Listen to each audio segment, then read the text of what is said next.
The 3rd of December, Pakistan launched multiple unprovoked attacks on Indian airfields. Admiral S.N. Nanda, the then Chief of Naval Staff, issued this military order.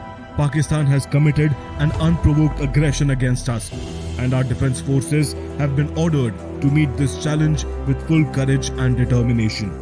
My objective is to search and destroy Pakistani warships, and along with sister services, to inflict maximum damage on the enemy war machines. No sacrifice should be too much for us. Let us write a new chapter in the history of our services. Operation Trident, the brainchild of Admiral Nanda, was launched in a veil of secrecy. Only concerned officers were briefed about further plans. On the night of the 3rd of December 1971, 2 missile boats of the Osa class, Nipat and Veer, manned by the now highly trained Indian crew, were pressed into service. These boats were small, fast and deadly. Each carried a complement of Soviet-made Styx missiles. They were towed from Bombay to Okha in Gujarat to conserve fuel. Cloaked in silence and secrecy, they rendezvoused with Nirghat, which was already lying in wait at Okha. It was now the 4th of December, and at 2200 hours that these 3 boats, flanked by 2 corvettes, headed northwest in an arrowhead formation, with K-25 being in the lead. The boats followed each other in absolute silence, with their only markers being the wakes left behind by one another. Operation Trident was thus executed. Absolute radio silence was observed. If anything was to be communicated, it was done in Russian, a language alien to the enemy. About 30 nautical miles from Karachi, Nirghat spotted a huge blip on her radar, approaching at about 20 knots. This had to be an enemy ship. Now breaking formation and radio silence, Nirghat's commanding officer, Lieutenant Commander Sharma, was given permission to neutralize this threat. With the target locked, Nirghat fired her very first missile at the threat.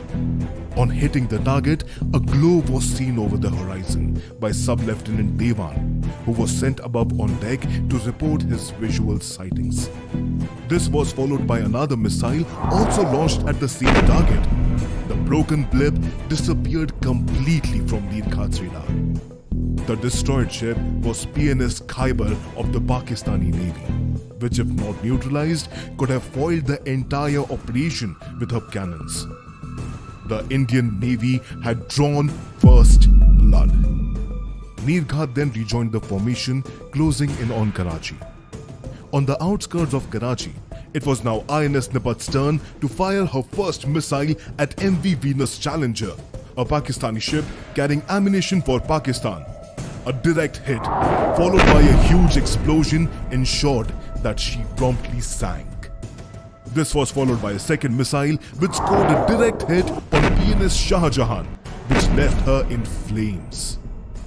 Veer then fired her missile at PNS Mahafiz, a Pakistani minesweeper.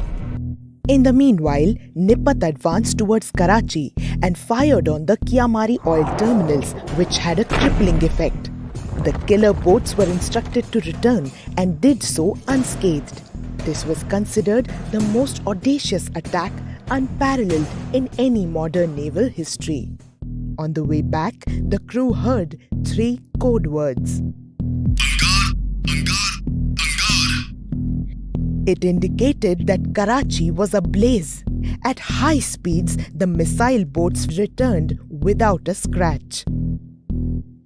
Operation Trident was more than an absolute success.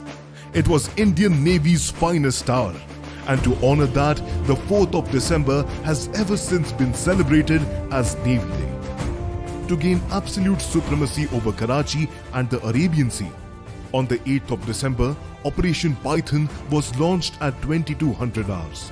It included the killer missile boat INS Vinash, along with corvettes Trishul and Talwar.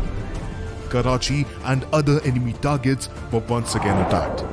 The destruction was total, as Karachi burned for many days after that. The killers had once again proved their point against the enemy, which was now totally in ruins. On